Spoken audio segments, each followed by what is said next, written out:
ભરૂચ નગરપાલિકાના વર્ષ 2025-26ના વાર્ષિક હિસાબોને લઈને સ્થાનિક રાજકારણમાં ભારે ગરમાવો આવ્યો છે। નગરપાલિકાના વિરોધ પક્ષ કોંગ્રેસે વાર્ષિક હિસાબોમાં પારદર્શિતાના અભાવનો આક્ષેપ કરી સત્તાધારી પક્ષ અને પાલિકા તંત્ર સામે ગંભીર સવાલો ઉઠાવ્યા છે। કોંગ્રેસ દ્વારા યોજાયેલી પત્રકાર પરિષદમાં આક્ષેપ કરવામાં આવ્યો હતો કે 17 જુલાઈ 2026ના રોજ યોજાયેલી સામાન્ય સભામાં વર્ષ 2025-26ના હિસાબો અંગે વિગતવાર ચર્ચા કરવા તેમજ જરૂરી પુરાવા રજૂ કરવાની માંગ કરવામાં આવી હતી।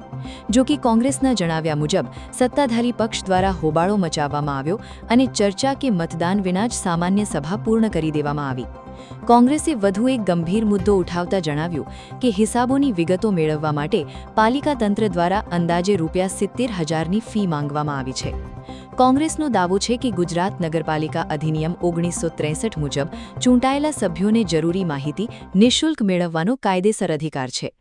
કોંગ્રેસે માંગ કરી છે કે વર્ષ 2025-26ના હિસાબો અંગે ફરી ખાસ સામાન્ય સભા બોલાવી ખુલ્લી ચર્ચા અને મતદાન કરવામાં આવે। માંગવામાં આવેલી માહિતી વિનામૂલ્યે આપવામાં આવે અને સમગ્ર મામલે રાજ્ય સરકાર દ્વારા તટસ્થ તપાસ કરવામાં આવે। કોંગ્રેસે ચેતવણી આપી છે કે આગામી 7 દિવસમાં માંગણીઓ સંતોષવામાં નહીં આવે તો ઉગ્ર આંદોલન સાથે કાયદાકીય કાર્યવાહી કરવામાં આવશે। નગરપાલિકામાં વિપક્ષના સભ્યોને કોઈ હક નથી હિસાબ માંગવાનો। આ જનતાના પૈસા છે અને જનતાના પૈસાના હિસાબ માંગવા માટે આ વિપક્ષ હર ઘડી તૈયાર છે અને અમે આગળ પણ આંદોલન કરીશું, જનતા પાસે જઈશું, જનતા પાસે 70,000 ઉઘરાવીને આ જે ગેરકાયદેસર રીતે એમણે 70,000 માંગ્યા છે એ ભરવાની કોશિશ કરીશું અને અમે કાયદાકીય લડત લડવા પણ અમે તૈયાર છીએ। અમારા ડોક્યુમેન્ટ્સ આવે એટલે અમે આની આગળ કાર્યવાહી કરીશું। એજન્ડા કાઢ્યા ત્યારે આ બધી ફાઇલો રેડી હોવી જોઈએ, બધી ફાઇલો તૈયાર હોવી જોઈએ। એટલે કોઈ પણ જાતની ફાઇલ તૈયાર ન હોવા છતાં એમણે સામાન્ય સભા બોલાવી અને સામાન્ય સભામાં જ્યારે અમે ખુલાસો પૂછ્યો એટલે કોઈ માહિતી આપવી ના પડે, એમની પાસે કંઈ રેડી ના હતું તે કંઈક છુપાવવા માટે એમણે આ ષડયંત્ર રચ્યું છે। બીજી તરફ ભરૂચ નગરપાલિકાના ચીફ ઓફિસર હરેશ અગ્રવાલે કોંગ્રેસના આક્ષેપોને ફગાવી દીધા છે। તેમના જણાવ્યા મુજબ વોર્ડ નંબર 1ના સભ્ય દ્વારા વર્ષ દરમિયાન થયેલા વિકાસ કામોની વિગતો તેમજ ટેન્ડરની નકલો સહિત 40,000થી વધુ પાનાની માહિતી માંગવામાં આવી હતી।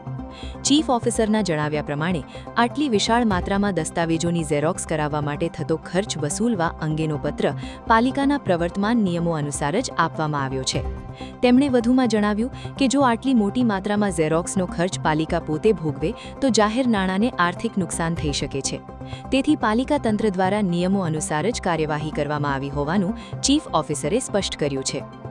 વોર્ડ નંબર 1ના અમારા સભ્ય શ્રી દ્વારા ગયા વર્ષની અંદર આખા વર્ષ દરમિયાન નગરપાલિકામાં જે કંઈ ખર્ચા પડ્યા છે અથવા તો જે કંઈ બિલો પડ્યા છે એ તમામ બિલોના કાગળો, એને લગતા ટેન્ડરો, જે ચેક આપેલા હોય ચેકની નકલો, લગભગ જે છે ગયા વર્ષનું આખું રેકર્ડ મારે આપવું પડે એટલી નકલોની એમણે માગણી કરી છે। અંદાજ અમારા કાઢતા લગભગ 35,000થી 40,000 જેટલા પાના એના થાય છે, એનાથી ઉપર થાય છે પાના। એટલે એમાં અમારા એક્ટમાં અથવા અમારા નિયમોમાં એવી કોઈ જોગવાઈ નથી કે આટલી મોટી સંખ્યાની અંદર એમને અમારે નકલો ફ્રીમાં આપી દેવી એમ। એટલા માટે એમની પાસે ઝેરોક્સ ખર્ચ પેટે જે છે નગરપાલિકાએ એમને લખાણ કરીને લેટર આપ્યો છે ઝેરોક્સ ખર્ચ પેટેના રકમ જમા કરાવવા માટે। અને ઝેરોક્સ ખર્ચ પેટે જે ખર્ચ થશે અને એમને જે માહિતી આપીશું એમાં જે વધઘટ હશે એ પ્રમાણે આપવા લેવાનું થશે। એમાં કોઈ ખોટી રીતે પૈસાની લખાણ કર્યું છે કે એવું તેવું કંઈ છે નહીં। આટલી મોટી સંખ્યામાં ઝેરોક્સ નગરપાલિકાને કરાવવી પડે તો સ્વાભાવિક છે કે નગરપાલિકાના સ્વભંડોળ ઉપર પણ મોટો ખર્ચો આવે અને એના કારણે જે છે એ એમને ઝેરોક્સના ખર્ચ પેટે પૈસા જમા કરાવવા માટે જાણ કરી છે। હવે સવાલ એ છે, હિસાબોમાં પારદર્શિતા માટે કોંગ્રેસનો દબાણ કે પછી 40,000થી વધુ પાનાની માહિતીના ઝેરોક્સ ખર્ચનો નિયમસરનો મુદ્દો? ભરૂચ નગરપાલિકામાં હિસાબો, પારદર્શિતા અને નિયમોની આ લડાઈ હવે કયા વળાંક પર પહોંચે છે તેના પર સૌની નજર છે। YouTube પર K&K મીડિયા નેટવર્કને સબસ્ક્રાઇબ કરો, ફેસબુક અને ઇન્સ્ટાગ્રામ પર ફોલો કરો અને દરેક પોસ્ટને લાઇક અને શેર કરવાનું ભૂલશો નહીં।